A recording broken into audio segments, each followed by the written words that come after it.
বৃষ্টি, সমুদ্র গর্জন, তার মাঝে বিনোদনের ব্যবস্থা, তাও আবার মাঝ সমুদ্রে, কেই না চায় প্রমোদতরিত চড়ে সমুদ্রে ঘোরা।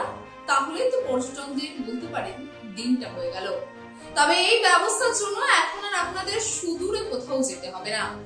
এই ব্যবস্থা চলে এসেছেন বলতে পারেন আপনার ঘরের কাছে, দীঘা, কলকাতা থেকে একটু দূরে দীঘাতে, যেখানে আমরা জানি যে প্রতিনিয়ত কিন্তু পর্যটকদের ভিড় লেগেই থাকে।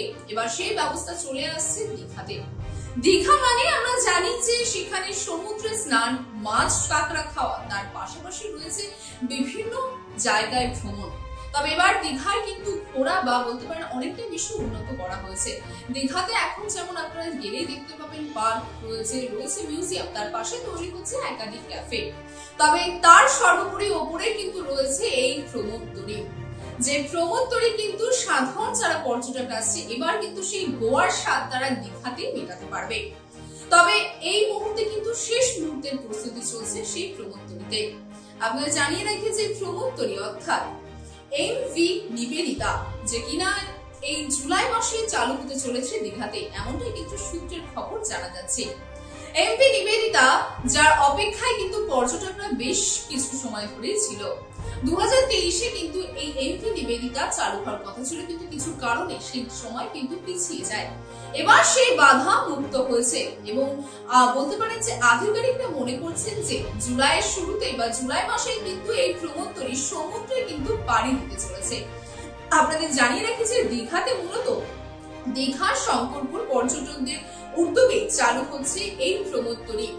যে প্রমোদতরীতে যেমনটা বললাম, এবার পর্যটকরা কিন্তু আর গোয়া যেতে হবে না সেই স্বাদ মুক্ত করতে, সেই স্বাদ তারা কিন্তু এবার দীঘাতেই সম্পূর্ণভাবে অনুভব করতে পারবে। তবে এই প্রমোদতরীতে আর কি কি সুবিধায় আছে, কি কি করতে পারবে না পারবেন তা তো অবশ্যই জানাবো।